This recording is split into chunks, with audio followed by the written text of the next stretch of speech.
जैसे कोई दरवाजा है जो खुलते खुलते रुक जाता है। आवाज तो लग रही है पर उत्तर नहीं मिल रहा।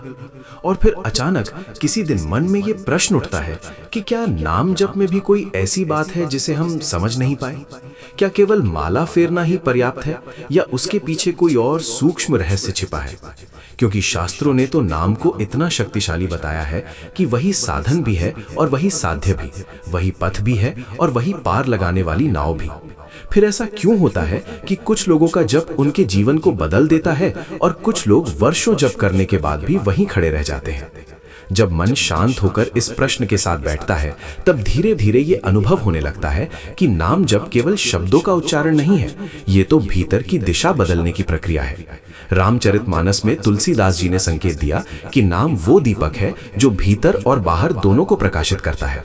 इसका अर्थ ये नहीं कि केवल नाम लेने से चमत्कार हो जाएगा, बल्कि ये कि जब नाम सही भाव, सही जागरूकता और सही जीवन के साथ जुड़ता है, तब उसका प्रकाश हर कोने में फैलता है।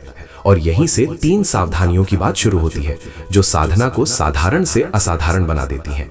पहली सावधानी है नाम को यांत्रिक ना होने देना। हम अक्सर माला तो फेरते हैं पर मन बाजार में घूमता रहता है। होठ राम कहते हैं और भीतर चिंता, तुलना, शिकायत और अपेक्षाएं चलती रहती हैं। ये वैसा ही है जैसे कोई व्यक्ति दीपक जलाकर आंखें बंद कर ले और फिर कहे कि मुझे प्रकाश क्यों नहीं मिला। श्रीमद् भगवद गीता में भगवान ने अर्जुन से कहा कि साधना में एकाग्रता ही वो सूत्र है जो मन को स्थिर करता है। जब नाम जप करते समय हम केवल कुछ क्षणों के लिए भी पूरी तरह उपस्थित हो जाते हैं, तब वही नाम मन को धोने लगता है। धीरे धीरे विचारों का शोर कम होता है और भीतर एक ऐसी नीरवता जन्म लेती है जो शब्दों से नहीं समझाई जा सकती।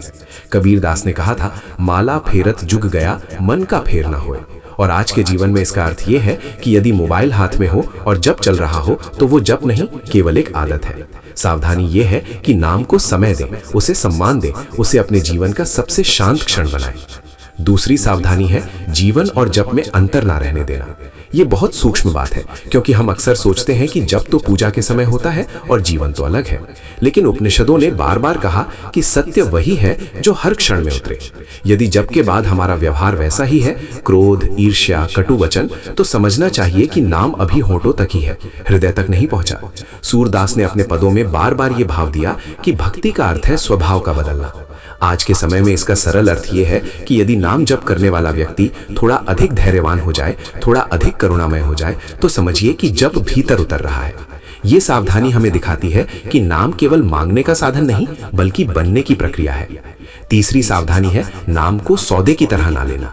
ये बहुत गहरी बात है क्योंकि हम अनजाने में नाम के साथ शर्त जोड़ देते हैं। हम कहते हैं कि इतना जप करूंगा तो ये मिलेगा, लेकिन भक्ति का रहस्य यही है कि जहां शर्त समाप्त होती है वहीं कृपा का आरंभ होता है।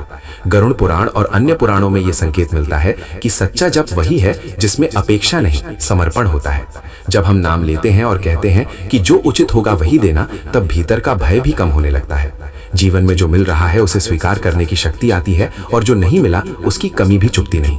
यही वो अवस्था है जहां मन स्वतंत्र होने लगता है। इन 3 सावधानियों का प्रभाव धीरे धीरे जीवन में दिखाई देने लगता है।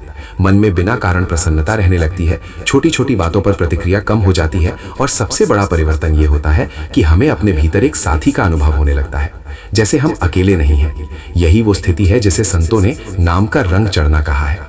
ये कोई चमत्कार नहीं, बल्कि चेतना का परिवर्तन है। और जब चेतना बदलती है तो परिस्थितियां भी बदलती हुई दिखाई देती हैं, क्योंकि देखने वाला बदल गया होता है। श्री राम ज्ञान मंत्र जैसे प्रयासों का उद्देश्य भी यही है कि हम भक्ति को केवल कथा तक सीमित ना रखें, बल्कि उसे जीवन का अनुभव बनाएं। क्योंकि नाम जप का अर्थ भागना नहीं, बल्कि जागना है।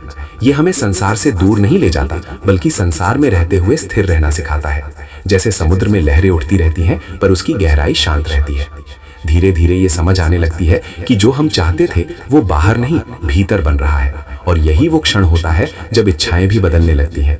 पहले हम वस्तुएं चाहते थे, अब शांति चाहते हैं। पहले परिणाम चाहते थे, अब अनुभव चाहते हैं। यही वो अवस्था है जहां कहा जाता है फिर जो चाहोगे वो होगा, क्योंकि अब चाहत भी शुद्ध हो चुकी होती है। अंत में बस इतना ही कहना है कि नाम जप कोई कठिन साधना नहीं, ये तो अपने ही भीतर लौटने का मार्ग है। इन 3 सावधानियों को जीवन में उतार कर देखिए, आपको किसी प्रमाण की आवश्यकता नहीं पड़ेगी, आपका अपना मन ही साक्षी बन जाएगा। यदि ये विचार आपके हृदय को स्पर्श कर रहे हैं तो श्री राम ज्ञान मंत्र से जुड़े रहिए। इस वीडियो को लाइक कीजिए, अपने अनुभव कमेंट में लिखिए, इसे उन लोगों तक शेयर कीजिए जिन्हें इसकी आवश्यकता है और बेल आइकन अवश्य दबाइए ताकि ऐसे ही शांत और जीवन को दिशा देने वाले विचार आप तक पहुंचते रहें। अंततः यही प्रार्थना है कि आपके जीवन में नाम का प्रकाश केवल शब्दों में नहीं, अनुभव में उतर आए और हर श्वास में एक मधुर शांति का स्पंदन बना रहे।